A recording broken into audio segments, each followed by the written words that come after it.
a waitress, an arrogant billionaire, a piano, and an intent to humiliate under the glow of luxury chandeliers. Saturday night. Bellamy's, the kind of upscale restaurant where only the rich dare order without looking at prices. Glasses clink softly. Jazz hums in the background, smooth and sweet like honey, dripping into the air. Then he walked in, Harrison Tate, tech billionaire, a smirk sharper than his suit, a wallet heavier than most people's futures.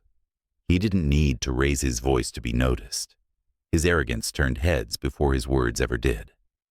And then, his gaze locked onto Emily, a young black waitress. She'd worked there nearly a year. He looked at her like a worn-out toy, something beneath him. But tonight, he decided to craft a little scene of his own. "You said you play the piano?" His voice cut through the quiet like glass. "Then play. Right now. In front of everyone." It wasn't a request. It was a performance, designed to shame, not celebrate. A stage, not to shine, but to expose who he thought didn't belong. But what Harrison didn't expect was this. The girl he tried to make a joke out of was about to make the entire restaurant rise to their feet in awe. And he, the one who started it, would be the only man too ashamed to face the piano once the music began. Bellamy's wasn't a restaurant. It was a silent stage where the wealthy performed their status. Right in the heart of Charleston, where history and money collide, Bellamy's glowed in golden light, as if each candle knew the name of every guest. Here, everything whispered luxury, from the way servers stood precisely at a 45-degree angle to the way wine was poured like a sacred ritual. And among these quiet rituals was Emily, 24, silent as a shadow. No one asked about her. No one knew that behind that polite smile were hands that once left concert halls, breathless. Emily had once been the girl who played by ear, who taught herself Debussy from worn-out photocopies at the public library. She once sat at a church podium, her fingers gliding across a weathered keyboard, leaving an entire congregation in stunned silence. But then life barged in. The scholarship never came. The rent did. The musician became a waitress. No one at Bellamy's knew that each night, after her shift, Emily would quietly sit before the grand piano tucked in the corner, just to rest her fingers on the keys, close her eyes for a moment, and remember who she was. She never played, because places like this weren't made for people like her. At least, not until that night. Emily grew up in a small town in southern Georgia, where rooftops were made of tin, the gas station doubled as the grocery store, and dreams of flying far were often grounded by unpaid utility bills. Her mother was a night shift nurse, raising 3 kids with calloused hands and a tired lullaby voice. In their tiny house, that always smelled faintly of antiseptic, there was one thing they never lacked: music. An old piano, some keys yellowed, some completely silent, had been handed down by the elderly neighbor like junk no one wanted. But to Emily, it was an entire universe. She played by ear, by heart, by the ache of a loneliness no one could touch. No one taught her. But no one could stop her either. She played in church, at the county fair, anywhere applause was real and came from the soul. But no matter how gifted she was, there was one thing she never had enough of: money to keep going. A music conservatory in New York sent her an acceptance letter, but she couldn't go. Everything collapsed into a single sentence: "Baby, don't worry about me. But this house, it needs you." Emily folded her sheet music into a box, tucked her dream away like old paper, But what no one knew was, she never burned them. They were only waiting for the day someone would open them again. The glass doors of Bellamy's slid open with a soft ding, but every head in the room seemed to turn at once. Harrison Tate had just arrived. Tailored suit, silver watch worth more than a car, and the gaze of a man who's never been told no. Tech billionaire, genius investor, and the kind of guest every server quietly prayed they wouldn't be assigned to. He didn't yell, but every move said one thing loud and clear: I own this room. He walked like chairs should move out of his way, sat on the leather seat like it was a throne, and then the performance began. Emily caught a glimpse and knew instantly this was trouble. But she smiled anyway, picked up her tray, and walked to the table like she always did. Emily. He squinted, reading her name tag. A name that sounds like it's hiding something. What talent are you keeping secret here? She gave a soft smile, wrote down his order, as if she hadn't heard the insult laced in the compliment. But he'd already chosen his entertainment for the night. Not the food, not the wine. Her. Because to Harrison, an evening without someone to mock, Harrison Tate didn't choose his meal first. He chose his target. The moment Emily approached, tray of wine in hand, professional smile in place, his eyes locked onto her. Not like a person, but like sizing up a potential form of entertainment. A young black woman, simple uniform, composed face, different enough to catch his eye, quiet enough to seem easy to control. Harrison leaned forward, as if about to share a secret with the entire table. Emily, he said again, reading aloud from the name tag pinned to her chest. Then he paused, eyes narrowing, as if decoding something profound. That name sounds like it's hiding a secret, he said, dragging out the last word like it was part of some fascinating story. Do you work here by day and moonlight as a mysterious lounge pianist at night? A few chuckles rose from his table.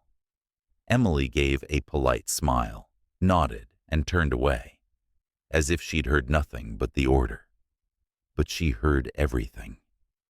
She heard how he twisted her name into a punchline, heard how he said talent like it was a joke, heard the certainty in his voice, like every conversation was just a stage for his performance.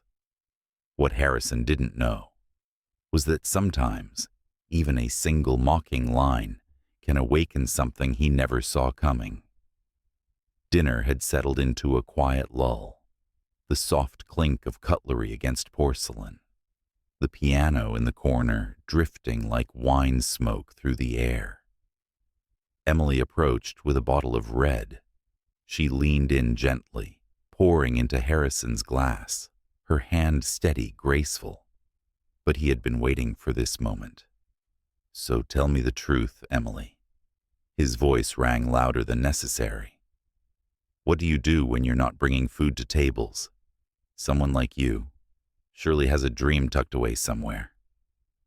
It wasn't a question. It was a provocation. Emily smiled softly. I play the piano.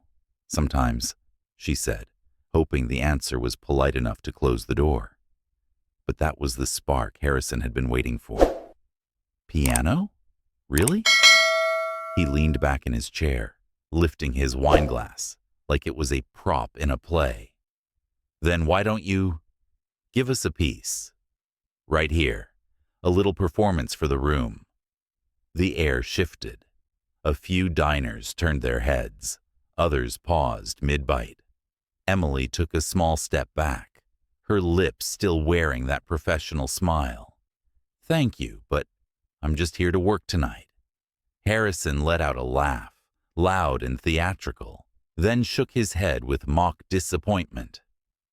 Everyone's got a dream, he said, each word dropping like stone on marble, but not everyone has the courage. That line, "Everyone's got a dream, but not everyone has the courage."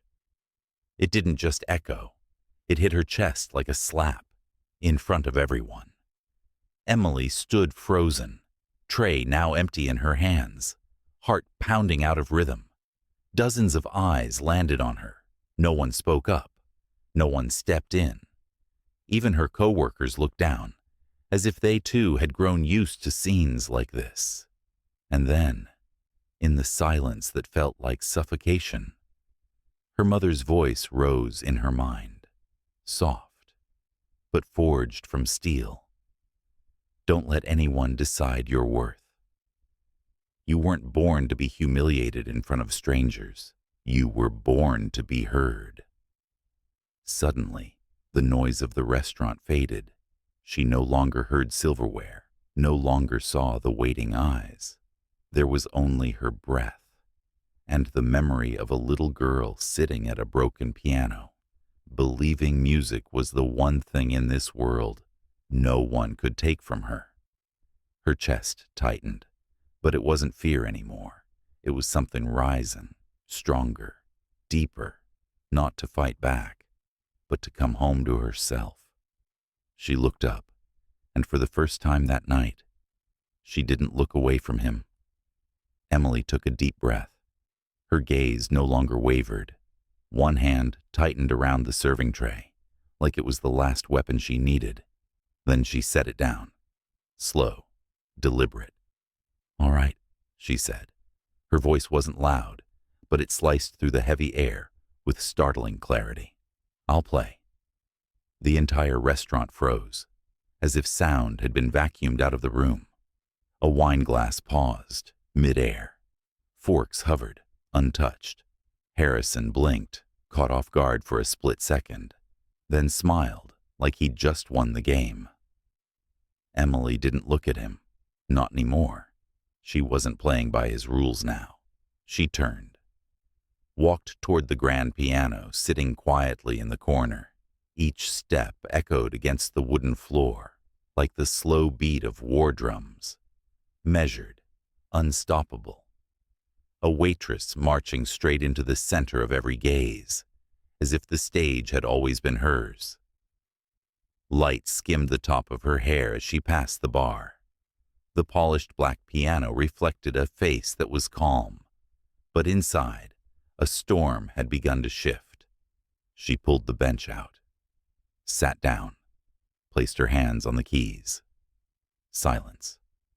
All of Bellamy's held its breath, and then Emily closed her eyes, not to escape, but to command the silence on her own terms. The first notes rang out, like a trembling breath in the eye of a song with no words, yet speaking more than anything Harrison had ever said. The sound drifted like water, soft, clear, and aching, like the memory of a dream long abandoned, now awakening in the corner of the city's most luxurious restaurant. Emily didn't look at anyone. She didn't have to. Each note was a fragment of her past, a piece of childhood carved from poverty. A night her mother fell asleep at the kitchen table. The letter of acceptance she never got to use. All the times she played just to keep from losing herself, in bills, in shifts, in silence. Her hands moved like wind, gentle, but anchored by a faith that had never truly died. Memory flowed into melody. Dreams melted into golden light, and freedom spilled from every key. Bellamy's was spellbound. The clinking of silverware disappeared. Wine glasses froze in midair. Even Harrison, the man who mocked anything he couldn't control, sat utterly still, unable to say a word, because some things cannot be ridiculed. They can only be heard. The final note lingered, then dissolved into the air like the last wisp of smoke from a sacred ritual. Emily remained seated. Her fingers still rested lightly on the black and white keys, but the room around her was completely still, not for lack of emotion, but because everyone was stunned. And then, as if someone had uncorked a bottle of emotions long held tight. A single clap, then another, and suddenly, the entire restaurant erupted in a tidal wave of applause. Not polite, not obligatory. It was recognition. It was the sound of a crowd that had stayed silent, now rising to its feet, bowing to a truth that could no longer be denied. Emily stood, back straight. The lights still bathed her like a spotlight. But this time, she wasn't the waitress who did something nice. She was an artist, a flame once buried, now burning so brightly no one could look away. Harrison remained seated. No applause, no words, because he knew. The game he started with mockery had ended with a silent reversal, and he was the one who lost, not through argument, but through music. Harrison sat frozen, hands resting on the table as if clinging to the last scraps of control. His face, once full of smug confidence, now looked like a mask starting to crack. And finally, as if he couldn't take it anymore, he raised both hands and clapped. 3 times. Slow, cold, reluctant. No one paid him any attention. All eyes were still on Emily, the woman who had just turned an entire restaurant into a concert hall without asking for permission. Harrison cleared his throat, trying to reclaim the air in the room. "Well, that was unexpected," he said. A line meant to sound clever, but it fell like shattered glass. His friends, the ones who once laughed loudly at every smug remark, now just looked at one another, silent. The silence around Harrison wasn't due to a lack of words. It was because no one believed his voice anymore. Emily turned back, her eyes briefly meeting his table. No smile, no contempt, just disinterest. Because tonight one truth had become crystal clear. Harrison Tate, a man who believed he owned every room he walked into, had been defeated by a single piece of music and the calm of someone he could never shake. As the applause faded and the room slowly returned to its usual rhythm, Emily rose from the piano. Her legs still trembled, but her posture was strikingly steady. She turned back, walking past faces that now looked at her differently. Not as someone who served their meals, but as someone who had just revealed something real. As she neared Harrison's table, he straightened in his seat, trying to salvage some shred of poise. "You're very talented," he said, his voice drifting awkwardly through a room that no longer belonged to him. "You really made an impression on all of them." Emily stopped, looked directly at him. No flinch, no threat, just clarity. "Thank you," she said, her voice calm, soft, like a cool breeze. Then she tilted her head slightly and added, not loud, but just loud enough for everyone at his table to hear.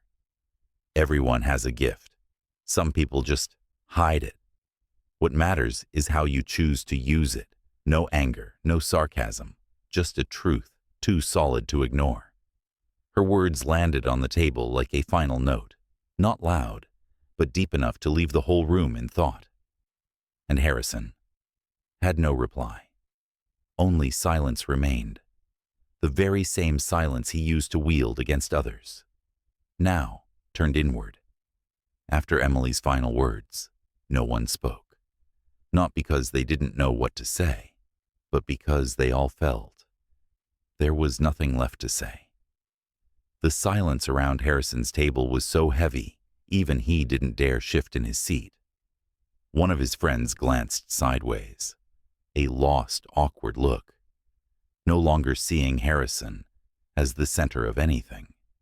The laughter that once flowed so easily in his presence was now just an uncomfortable man who once ruled every conversation with a smirk and a fat wallet, now sat exposed, stripped bare, before the very crowd he used to treat as his audience. and Emily. She went back to her work. No medals, no apologies needed. But every gaze she passed had changed. A respectful nod from the older man at the bar. A look of admiration from the new girl starting her shift. A quiet whisper from a woman near the window. You were truly incredible. No one applauded Emily out of pity. No one called her a victim. They simply respected her. Because tonight, she had taught an entire room something they would not forget. That worth doesn't come from wealth. It comes from how you rise when someone tries to diminish you. The night grew late. The clinking of glasses faded to a soft, occasional whisper. Guests began to leave, but the echo of Emily's music still lingered in the air, subtle but unforgettable. She returned to work. No one asked her to, but Emily had always finished what she started, even after moving an entire restaurant to its feet. As she checked the final bill, she paused. A folded bill, twice the amount, was tucked neatly inside the check holder, and beneath it, handwritten in careful ink, "Don't stop playing." Table 12 inches. That night, she got home later than usual. Her server uniform folded neatly to the side. Emily poured herself a glass of water and sat down on the chipped wooden chair in front of her old upright piano. The one missing 3 keys, but never its soul. She placed her fingers on the keys, but this time, she didn't play a single note. She just smiled, a real smile, because in her mind there were no echoes of mockery, no glances laced with pity, only an unwritten melody and a door beginning to open. With the tip she received tonight, Emily knew. Next week, she would finally return to her first piano class after all these years. Not to become someone else, but to keep being herself, no longer silent. 3 days after that night, as Emily was folding napkins at Bellamy's, getting ready for the dinner shift, her phone buzzed in her pocket. An unknown number. A man's voice. Deep, calm, but unmistakably clear. "Is this Emily? This is Ray Hollis, music producer. I was at Bellamy's that evening, and I still can't forget the Claire de Lune you played." She froze. Her heart pounded, just like it had that moment before her fingers first touched the keys. Ray didn't mention money. He made no flashy promises. But he invited her to a studio in Atlanta that weekend, not to sign a $1 million deal, but to record her very first demo. Her demo. "No pressure," he said. "I just think the world deserves to hear that piano, more than once." When the call ended, Emily didn't cry. She just stood still for a few seconds. And then, she smiled. A real smile, not for a guest, not for politeness, but for herself. One night, one piece of music, one phone call. It wasn't fate. It was a well-earned reward. For someone who dared to sit at the piano in the middle of mockery and turn it into a doorway. She didn't know what the future would bring. But this time, she wasn't folding the dream away again. Don't let anyone define your worth. Not the one with money, not the one holding the mic, not the one sitting in a seat of power. Only you know what you've been through just to still be standing today. Out there, the world has plenty of Harrisons, people who believe their voices are louder than someone else's truth. They'll laugh, dismiss, mock, because that's how they mask their fear of what they can't control. Real talent, real courage, real presence. But if there's one thing Emily's story reminds us, it's this. You don't have to shout to be heard. You just have to step forward and let what's real inside you speak. One piece of music, one moment, one step forward at the right time can be enough to change everything. So what about you? Have you ever gone quiet in front of someone like Harrison? Have you ever folded your dream away because you thought you weren't ready? Maybe. Today's the day you unfold it again, not to prove anything to the world, but simply to say, I am worthy.